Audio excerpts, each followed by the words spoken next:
Hello, this video is section 6.3 in the Larson book, confidence intervals for population proportions. So now we're working with something that's not the mean, the average from data. We're looking at a proportion is the population proportion of successes. For example, this can even be used for qualitative data because we're just measuring the percentage of successes. So let's say if you surveyed 100 people and 20 of them said their favorite color was blue. So your sample proportion then would be 20 out of 100. And then from that information, we might try to want to predict then an interval of the all population of people where with a certain degree of confidence where blue would be their favorite color. Okay, so you see this this is called p hat right here. It says right there p hat, sample proportion, and then regular p is just your population proportion. So we are using a sample proportion to predict the population proportion. And X is the number of successes, and N would be the sample size. Okay, so now the following conditions need to be satisfied to use the Z distribution. We can't really do anything if it's not satisfied. Any question that asks you to calculate a confidence interval will be satisfied, but it could have a question where it just asks you, are you able to use it or not? And it's just a yes or no answer. Let's take a look at how that works, and we'll see that coming up here, where I have NP and NQ, or it could be Q hat, either way for this, is if N times P is greater than or equal to 5, and N times Q is greater than or equal to 5, we're good to go. Where the Q, in this case Q hat, is 1 minus P hat. Remember back in the binomial distribution, it's like, it's either success or failure. Okay, so now here's some formula stuff that you won't have to use, but I always like to show it anyway. So you're basically starting, this P hat. The P hat would have been like X bar that we've done in the previous two sections. And this is only going to be a Z. We're not going to have a T for this at all. It's only a Z. And so everything after the plus and minus right here, that's your margin of error. So it'd be ZC times the square root of P hat, Q hat over N. All right. So that's the actual formula. But we can use either the calculator or Excel to take care of this for us. So here's just a couple of questions where it's asking us to find the sample proportion p hat. Really easy. 458 adults surveyed, 224 eat meat daily. The sample proportion then would be 224 divided by 458, and that gives us 0.489. And the next one says that in a survey of 1,003 adults, 110 say they would go to Europe vacation if cost did not matter. Okay, so that would be just 110 divided by 1,003, which is roughly 0.110. Okay. So that's how you get a sample proportion. Not too bad. So we'll come down here and take a look at some confidence intervals.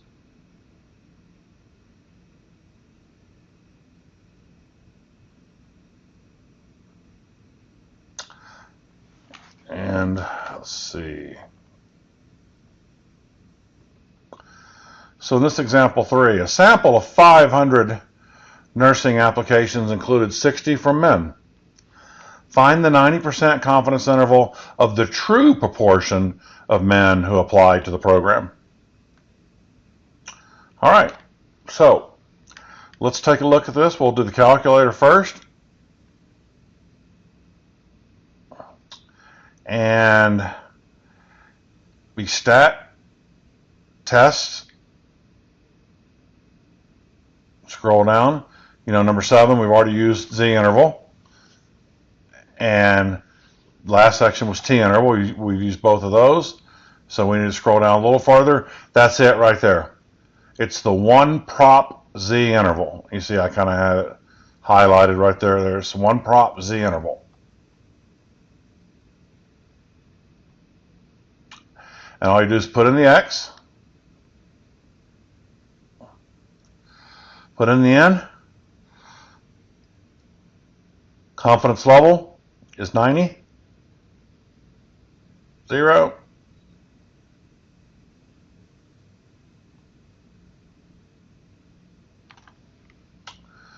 And then it's just showing you what your p hat is and showing you what your n is.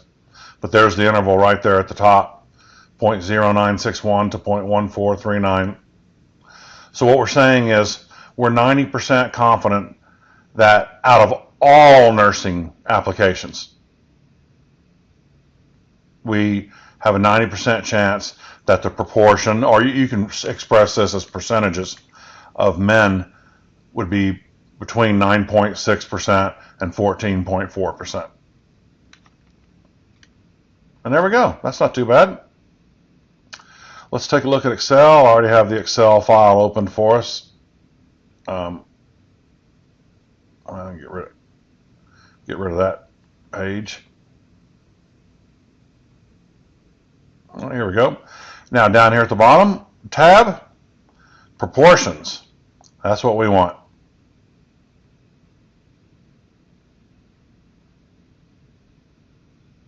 Okay, so don't know why I have so many.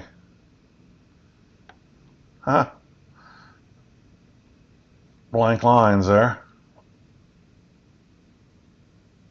Oh, that's fine. Doesn't have to go all the way to the top. So let's see what we've got here. This was 60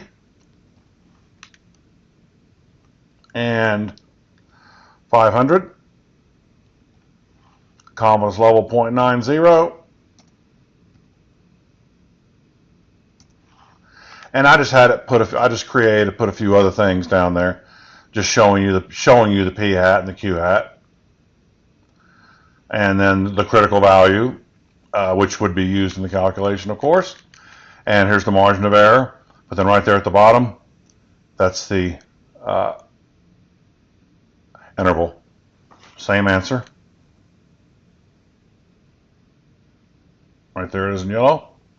So using the calculator, the same principle to get the margin of error would apply as we did before. I told you a couple ways, but the best way to do it, I think, is if you just subtract the two numbers and divide by 2. Subtract them and divide by 2. That would get you this margin of error of 0.02359. So you can try that yourself if you want to check.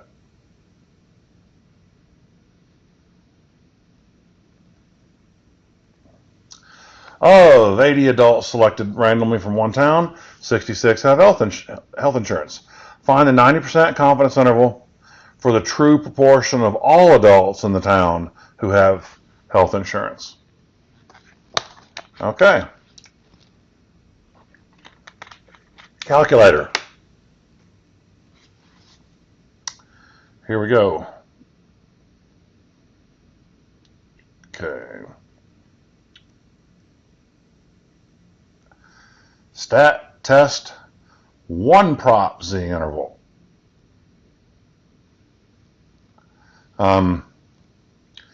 66, 80.9. Calculate, and there it is, right over there to the right. 0.75512 to 0.89488. And you see that matches up pretty well with answer A right there. Rounded to 3 decimal places. The calculator, Excel, excuse me. Put in 66, 80, and it already is 0.9 again. And there it is right there at the bottom, 7551-8949. That's pretty delightful.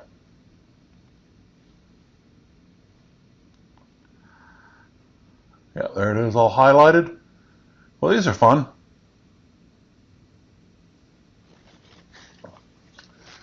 In a sample of 1,176 patients who underwent a certain type of surgery, 188 patients experienced complications.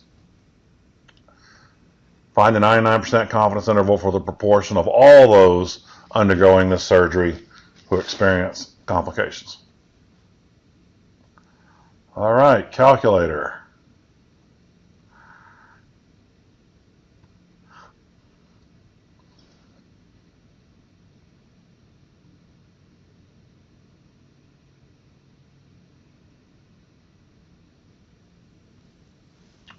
And 188.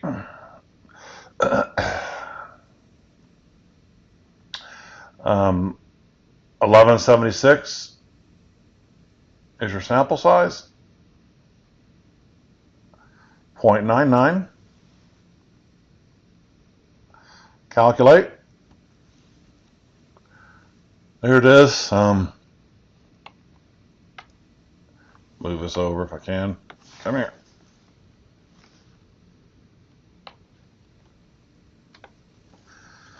You see, well, it's 1323, 18. That's close enough. That's probably due to they're probably using the critical value with less decimal places than what the technology will use, so that would throw it off a little bit.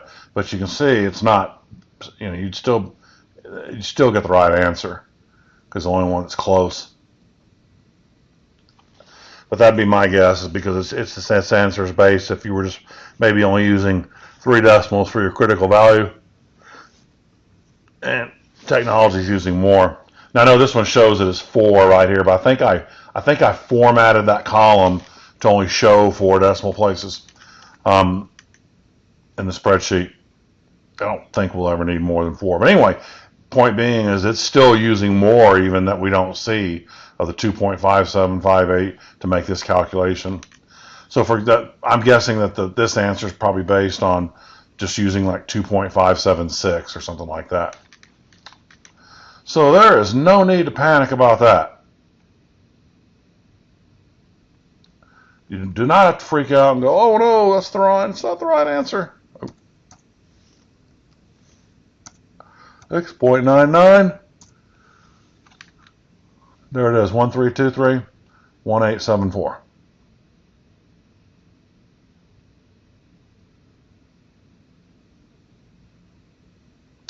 All right, next thing in this section, finding the minimum sample size for proportions. Now this one we are going to have to use the form. Well, I take that back. Well, I wrote a formula in Excel to be able to do this, so if you were using the calculator, you would need to use this formula. This is where Excel would have an advantage, I would say, for sure, since I already wrote that thing. So here it is. It's P hat times Q hat times just this part in parentheses, your critical value Z, divided by your margin of error. That part only is squared. You may recall the confidence interval, we were doing sample size for confidence intervals for the mean and 6.1. That formula, everything was wrapped in parentheses and then it was squared. This is not. Just this one part squared only. Now, this assumes it gives you a preliminary estimate for P hat and Q hat. Well, all they have to do is give you P hat because Q hat is just 1 minus P hat. But anyway, if they do not give you that in the problem, you use 0.5 for both of them. Well, if P hat was 0.5, 1 minus 0.5 is also 0.5. So if you don't see a p-hat, we use 0.5 for both numbers. They're right there.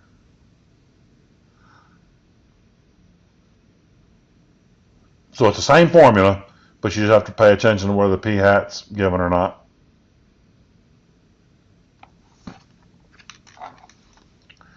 Now let's take a look. This one. 90% confidence and within 2%. So that's the same kind of wording we had before. Within something, that means your margin of error. Now, of course, your 2% will be needed to be converted to decimal when you put it in the formula. So divide by 100, it's going to make that 0.02. So it says find the minimum sample size, 2 parts. 1, if no preliminary estimate is available. And number 2 says if we found that 6.4% of the males in this age group had high blood pressure. Okay.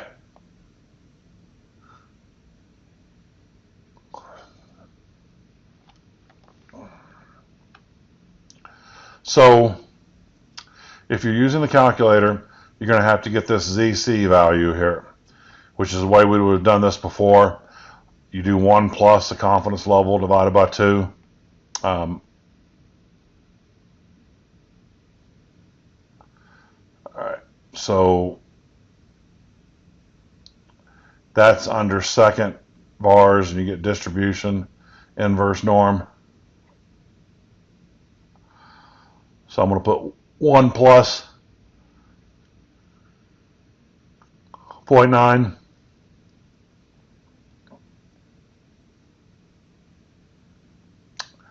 And leave that 0 and 1. All right. So I used a few decimal places when I put that in the formula. So here's the formula over to the right in blue. So we have no preliminary estimate. So it's 0.5 times 0.5. And then the critical value, 1644854, divided by that margin of error, 0.02. And that number is, you square that part only. And then round up to the next value. All right, so yeah, I can put it in there real quick. It's in here in the notes, but you can't see everything, so I'll just type it real quick where you'll be able to see it. 0.5 times 0.5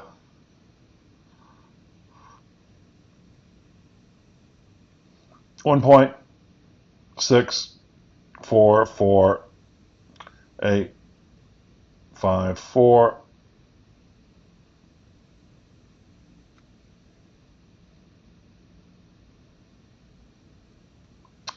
Close that off. There it is. So it'd be 1691.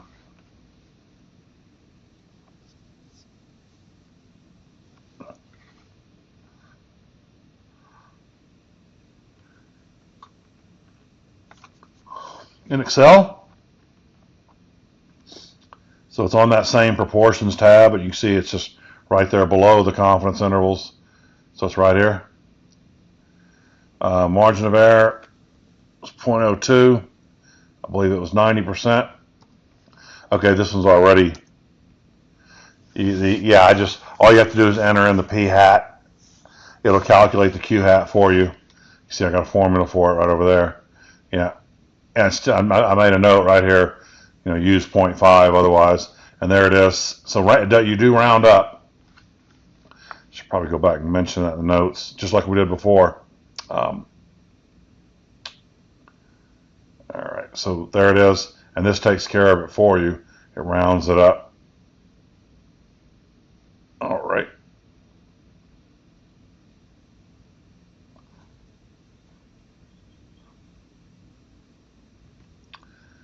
Okay, I pause for a minute just to scroll back up into the notes and add this in here. Round up to the next whole number. Now, Part B says 6.4%. So that means we now have a preliminary estimate. So I'll do it in Excel. Well, either way, I'll do it calc. So the only thing that's going to change, that's your P hat, 0.064, and you see your Q hat right there is 1 minus 0.064. So I won't even type this in the calculator. I just wanted to show you the setup. I think you saw how to do the last one. This will be the same. This part's still the same right here. So you see, you can't see the rest of it, but it's 0.064 times 0.936, and then times this part only squared. And you see 405.18, but we still round up to the next integer. And Excel's already got, I wrote it to where I used a round up function, so it'll do it. So I got to change in Excel. Only thing I changed is one number here, 0.064. And you see it's doing the Q hat automatically 1 minus that. And then there it is. So there's your 406 right there. So I think that's really convenient to do in Excel. 406. Wonderful. Find the required sample size. Political Action Committee is interested in finding out what kind of popular support they may expect on an environmental initiative. Similar issues have gotten 88% support. So that's your P hat. That's so that we are given a, yeah, so anytime you're not given something, that's where we use the 0.5. You're not given some other preliminary percentage here. 95% confidence, margin of error is within 0.04. So this time they didn't write it as a percent, so it's already, if it's just written as a decimal like that, just use it. Don't divide by 100 unless it's given to you as a percent. All right, so if you do inverse norm, 1 plus 0.95 divided by 2, that'll get you this result, which is basically 1.96. So just using the formula and doing the inverse norm in the calculator to get that critical value Z. And you can see all the numbers displayed now. 0.88 times 0.12 times 1.96 divided by 4. That part only squared, 253.54. That goes up to 254.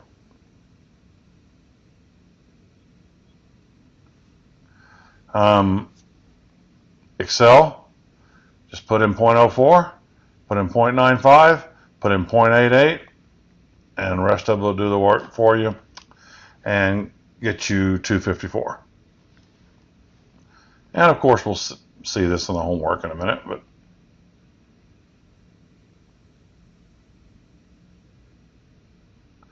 I believe this is the last example from the notes. A pollster wishes to estimate the proportion of U.S. voters who favor capital punishment. How large a sample is needed in order to be 99% confident that the actual sample proportion, typo, will not differ from the true proportion by more than 5%. Okay, so that's your margin of error, in other words, 5%. All right, notice in this problem, it does not give us that initial proportion estimate value. You can see when it only gives you a couple numbers like this, it didn't give you that third number, which is that initial proportion. That's where you follow the rule that says, okay, if it's not given to us, we're going to use 0.5 and 0.5. So that's what we do. As I mentioned right there, here in Excel. So the critical value Z, same thing. If you were doing it 1.99 divided by 2,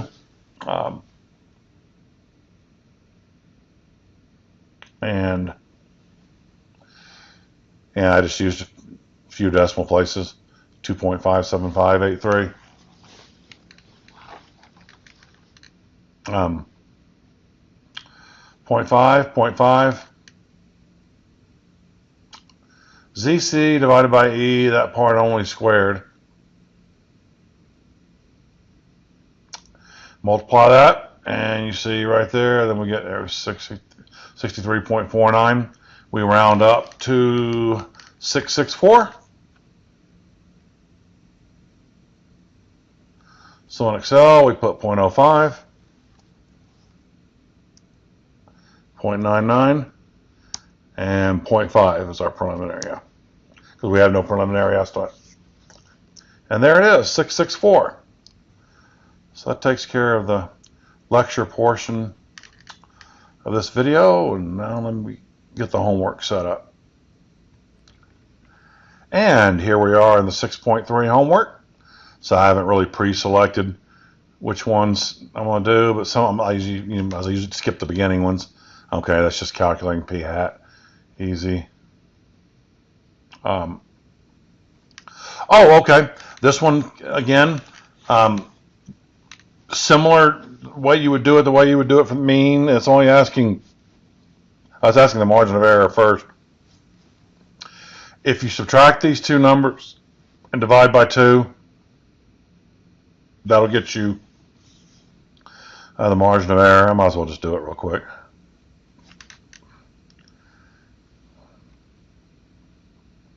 Okay. And the same kind of thing we did sample mean. Just like sample mean, the sample proportion lies right in the middle. But this is we're getting the margin of error first. Yeah, I included those problems on the homework, but I forgot to put them in the notes. But it just still follows that same. I remember that happened in 6.2. I didn't have it in those notes either, but I just explained to you it's the same idea as it was in 6.1. Margin of error, subtract, divide by 2. And the calculator, this could do a quick second entry. It'll be easy because all I want to do for this is just change the minus to a plus.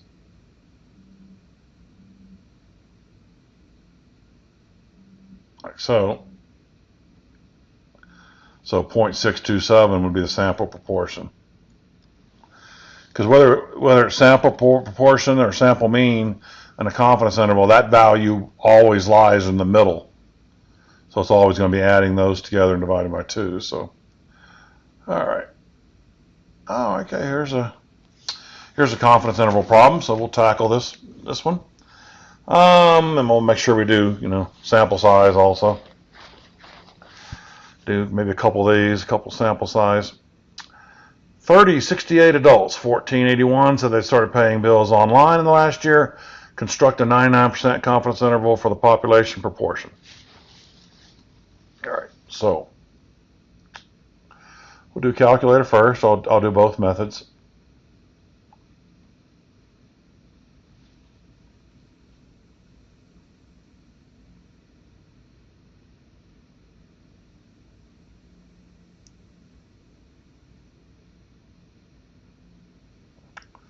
So there's your 1481 is your X. 3068 is your N.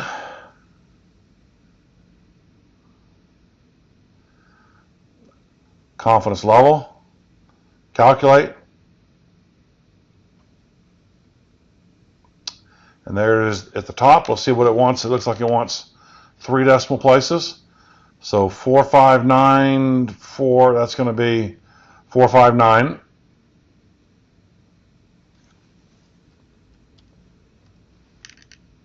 And 506.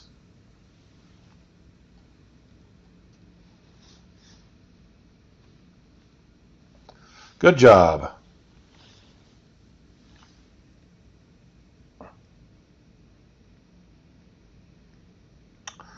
All right, so yeah, we've had these kind of questions before. You see, B is no good because it says the sample proportion is between the endpoints of that interval. Well, we know that's true already, but yeah, but that's not what this means. In other words, how you interpret the results. Yeah, the sample proportion's in the middle. We're saying 99% confidence the population proportion of all adults is in the endpoints of that interval. So like I say, you're using a sample to estimate a population. That's the goal here. Excellent. Let me just kind of thumb through here real quick. And okay, I see. All right.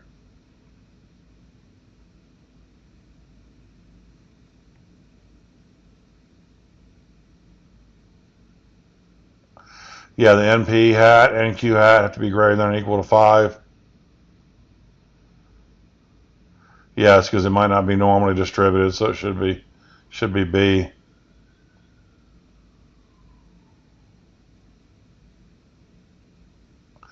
I should have put that one in there earlier before the. It doesn't hurt anything, but it seemed like that would have been better to have been a earlier question. Let's see. I'll go back and do one more confidence interval. Oh, you know what I didn't do? The new numbers now. Well, let me do the next problem. I forgot to put it in Excel, but that's okay. I'll make sure I do it this time. Okay, UFOs, beautiful.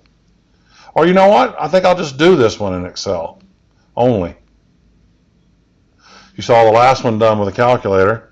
Yeah, I think that'll be good enough.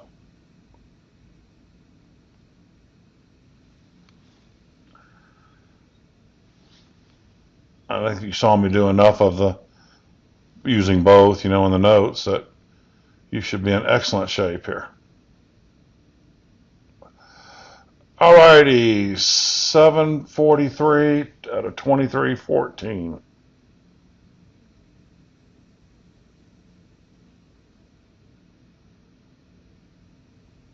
Oh no, we're doing a confidence interval, not sample size. Excuse me. Sorry about that. 743. I'm already jumping ahead. 2314.95. I'm not going to enter anything to check the answer. I double check my entry there. 743, 2314, 95%. I could split the screen, couldn't I?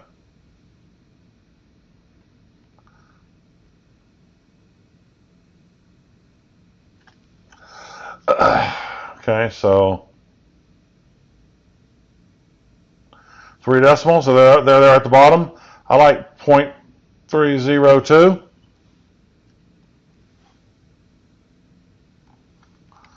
0.340.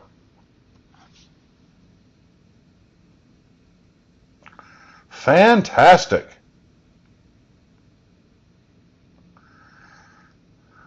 Okay.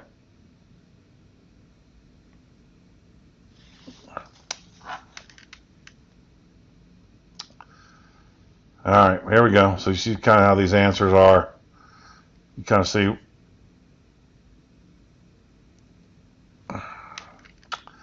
Which is weird. This one's kind of weird to me. Let me make sure this is right. But frankly, I would think B was right. But I guess we'll use the confidence. I also think 95% probability is correct. But that's okay.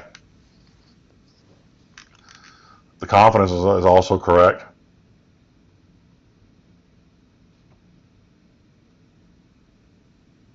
Okay. Let's do a sample size. Researcher wishes to estimate with 99% confidence the population proportion of adults who support labeling legislation for genetically modified organisms, GMOs. Estimate must be accurate within 7% of the true population. Okay, so this is going to be a two-parter like I had that one example, which is good. We'll see it done both ways, like I did the one where no estimate was available and then there was one available. I'll go calculator. 99%. So I'm going to go second. I got to do the. I got to get the. Got to get the critical value.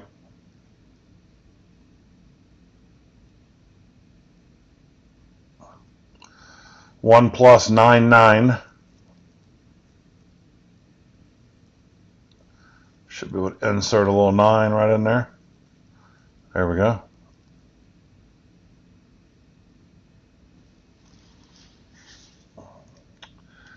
I'll probably just use 2.5758. But we don't have a preliminary estimate, so we'll go 0.5 times 0.5 times this part only is squared. So I'll put 2.5758 divided by 0.07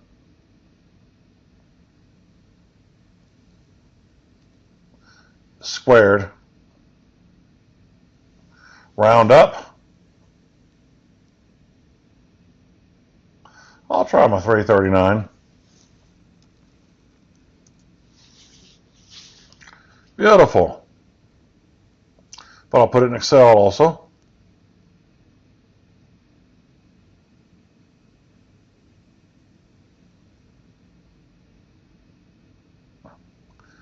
So margin of error was 0.07. Confidence level 0.99. 0.5, we had that. It's 339. That was our answer, 339. What is the minimum sample size needed given the prior study said 79% of the respondents supported labeling legislation? Okay, in the calculator, we already have the critical value. You can use this second enter technique. Your second enter brings up the last one. I scroll back over.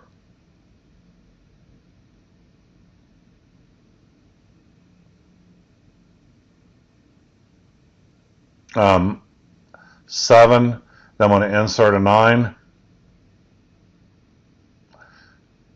And what the heck did I do? 9. Now I need to insert a multiplication symbol.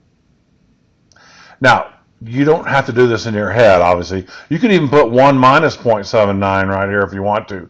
But I'm just telling you, 1 minus 0.79 is 0.21. But no one is saying you're supposed to know that. But I'm just telling you, you get it from 1 minus 0.79. So you wouldn't look at that and wonder, where did that come from? Just for I'll just do it right here. I'm not saying you doubted me, but there it is. But anyway, going back up here, 224.6. I'm going to go with 225. Nice work. And let me go here in Excel. And same stuff here, but this is now 0.79. And there it is, 225.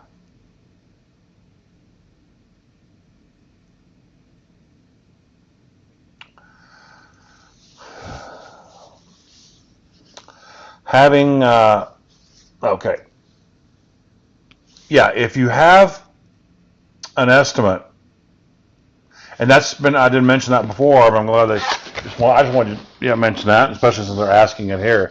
This is always true, is that if you have an estimate, it will take less of a sample size. Every time. In fact, I'll show you in the notes that problem. That was one of the earlier ones we did. Oh, not earlier. Yeah.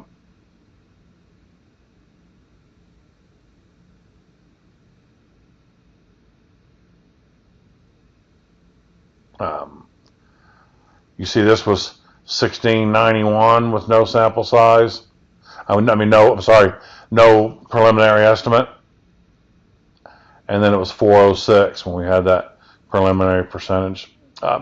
If you're curious, the reason for that is because if you don't have a preliminary estimate, they want to use the maximum sample size possible. And for two numbers, this can be proven using calculus, but so we're not going to do that, obviously. But two numbers that add together to be one that would give you the largest possible product if you multiply them together is exactly 0.5 and 0.5.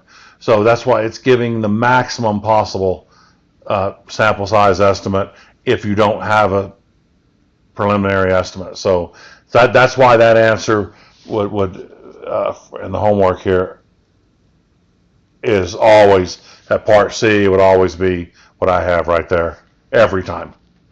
because it's always going to be a larger answer if you're using those 0.5s. And so having an estimate does reduce the size. Well, you know what? I think that's a good place to conclude this video on confidence intervals for population proportions.